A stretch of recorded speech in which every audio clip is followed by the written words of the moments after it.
Hi, I'm Leonie West from Westalee Design, and this is a video showing you how to use our continuous hearts tool.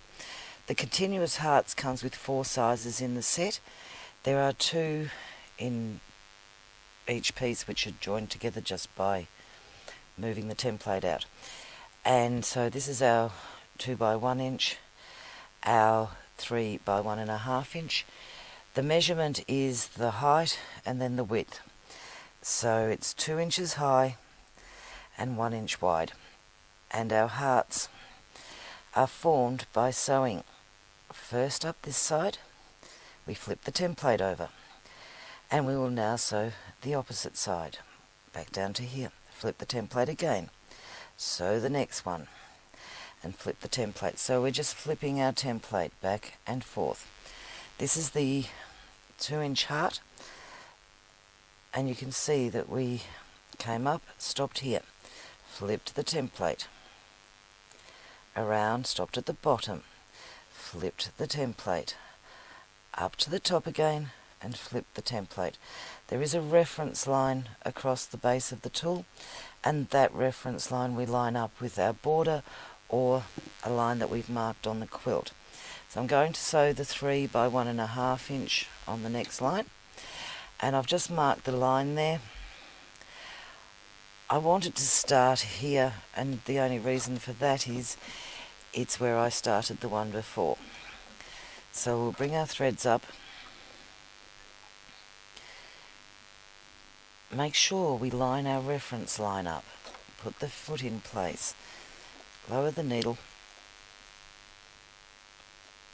Hang on to the tails. We're now going to sew up to here.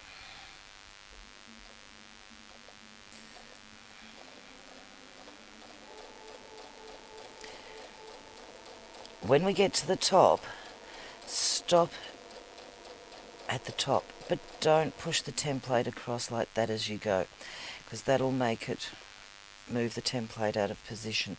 Stop at the top, line up the reference line again. Now, I'm going to have my hand over here so you can see what I'm doing, which is probably not the most comfortable position to be moving the quilt from, but it makes it possible you can see how I'm sewing this. When I get to the bottom, I'll stop again. Flip the template over. Line up the reference line and sew back to the top. If you want, you could have the smaller template taped into here, which would give you the complete template to hold if you like. I actually like having these little notches and nicks around the place. It gives me a little bit of extra purchase for my fingers to sit in. When I put this template on again and sew the next one, I'm just going to show you what you need to be sure of. I've deliberately stopped just short of where that meets. If you have a look at where the template lines up here, it's telling me that it's going to sew away from where I want it to be. So if you do that, you can just make an extra stitch in here, might be 2, because we need that template to give us a 1/4 inch here. If you've gone too far, your template may be sitting over here, which means you're going to overlap. And if you want to do that, could give you an interesting look for your hearts to have them overlapping. But we want it to come just down the side of that one. We touch down the bottom again. I'll just turn it back so I'm in the correct position for sewing it. And we're going to do the next one. What we want to do is come up to the top, and we're going to just gently stop where the template finishes. So the template stopped in the right position. Put the template back over here, make sure it all lines up, and I'm looking to see that I've got that 1/4 inch space to that stitch line.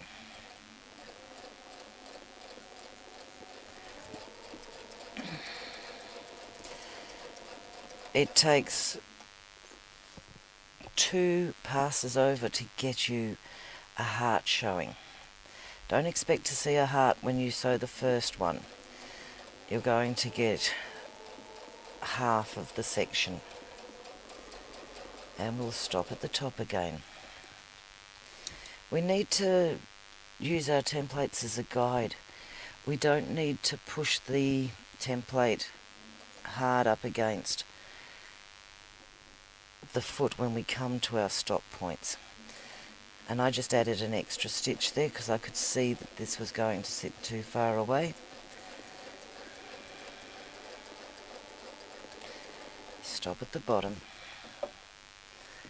So it's just a matter of flipping the template, lining it up on the reference line and stitching.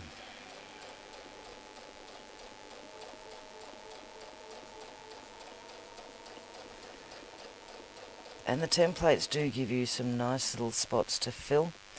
So here's our hearts, but we could use the template, same template.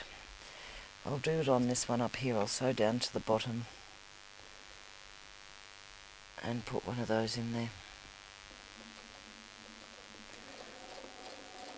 Use the templates to give you those extra little stitches. I'm going to stop here and I'm just going to travel down to the bottom.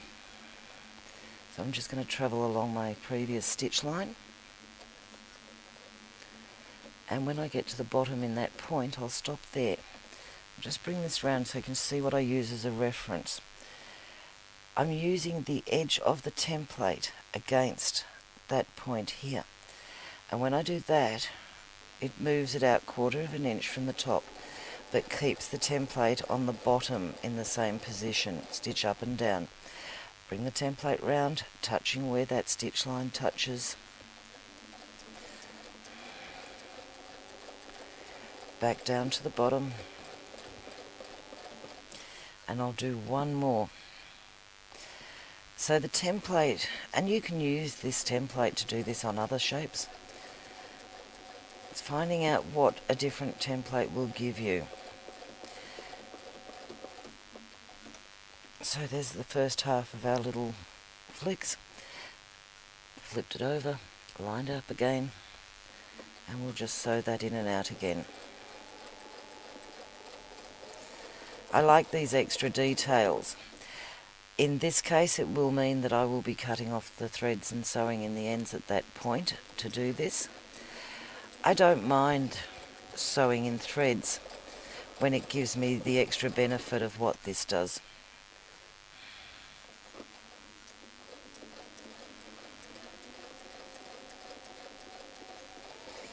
And back down again.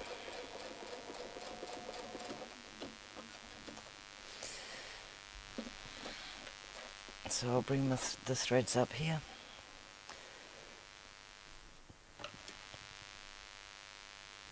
It's only a sample so I can cut those off. So that's our continuous hearts with a little bit of extra detail in it. I did the same thing using it here, and I would do the same on this one so the pairs match. And this one here I did the same thing, but moved my stitches all the way across and to the top, just for another effect. So I hope you enjoy using our continuous heart templates.